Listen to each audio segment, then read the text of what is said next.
Alright, so I'm going to give you the last few steps of this XP 15,000 because I'm about to get off of it. I'm going to switch over to my 8550 back. A couple of things I really don't like about it. When I'm switching over, I'm going to show you the last few steps. Anyways, I'm going to give you like a comparison of what I don't like about it versus what I like more about the 8550 while I'm switching over. I've been saying a couple of it while I was using it, but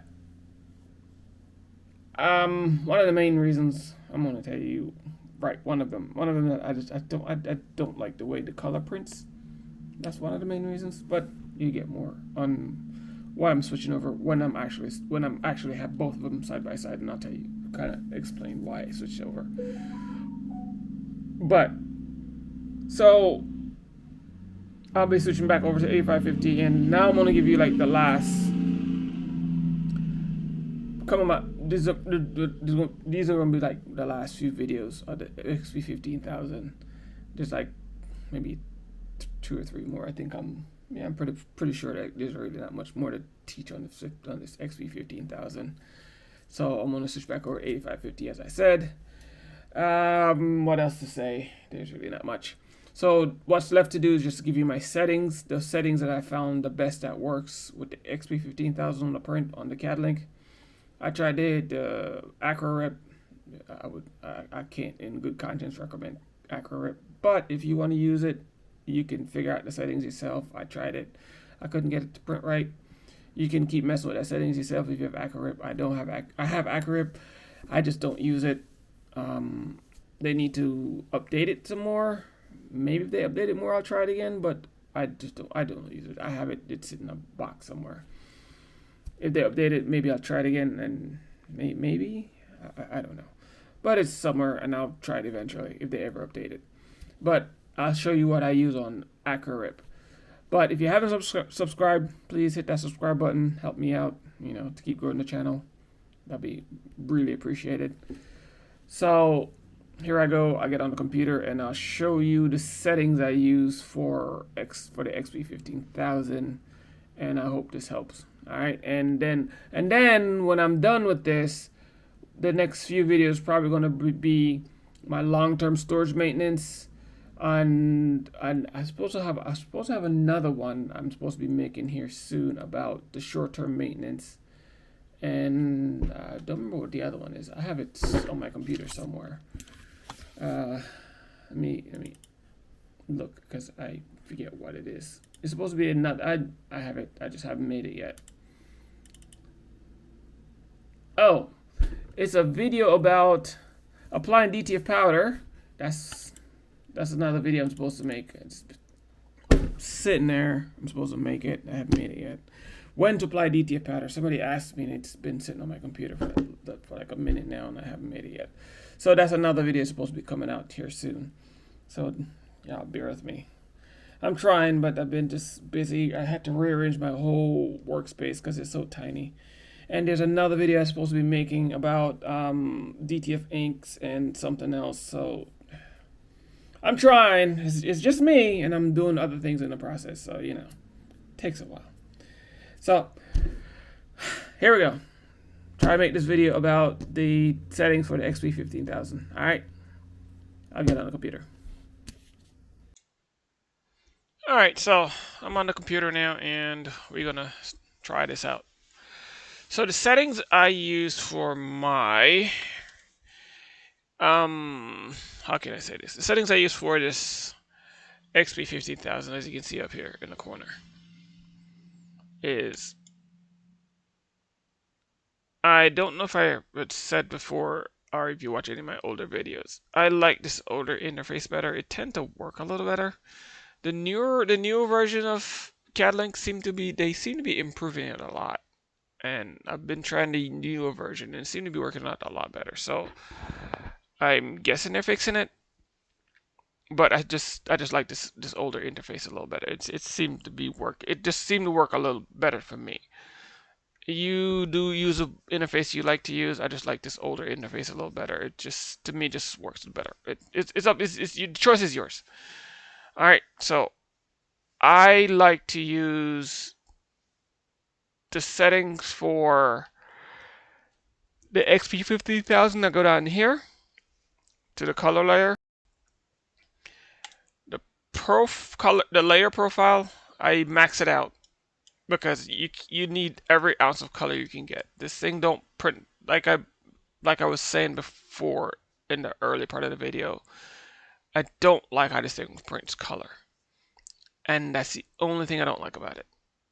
Everything else prints is fine. It prints a really thick layer. When I say a thick layer of white, it's a very thick layer of white. But the colors, I don't know. I've been trying to get it a thicker layer of white colors, but I just can't seem to do it. But it's probably something I'm doing wrong, and I don't want to sit there and fight with it.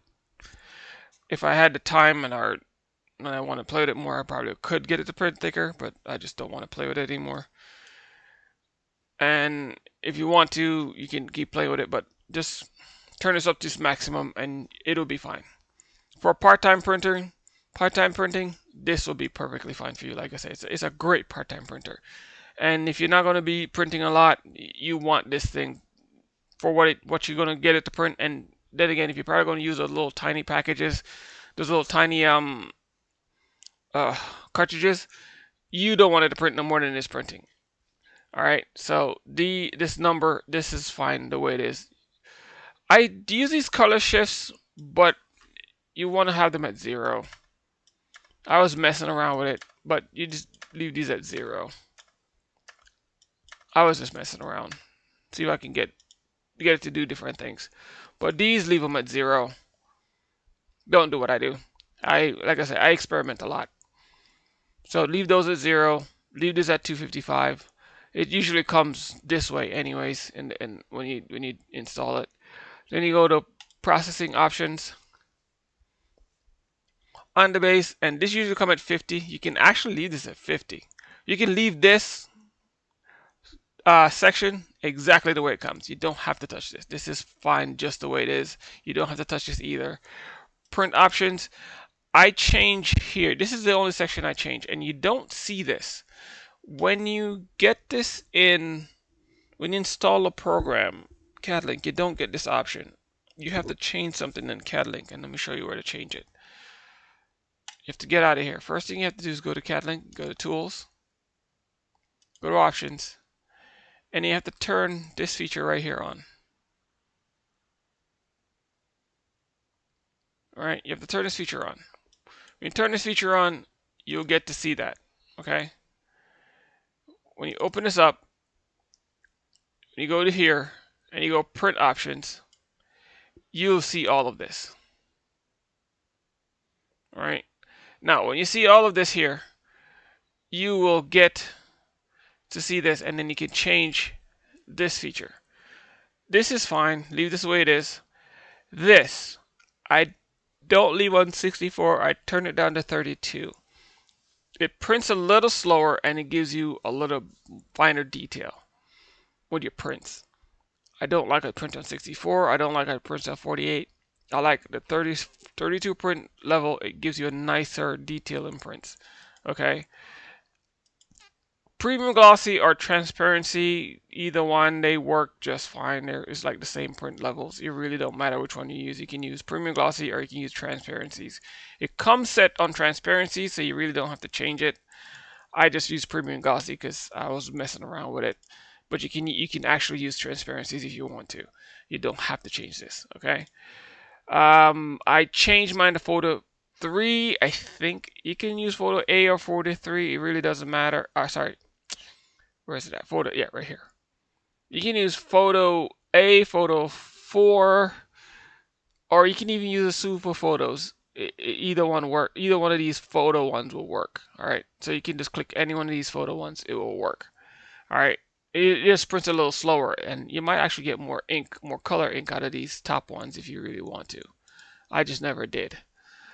You don't want to change anything else in here. I was messing around. This is your ICC profiles if you ever want to change. If they ever give you an ICC profile with your inks, this is where you change it. All right. That's where you change your ICC profile. I wouldn't. I just use the standard one that come with it.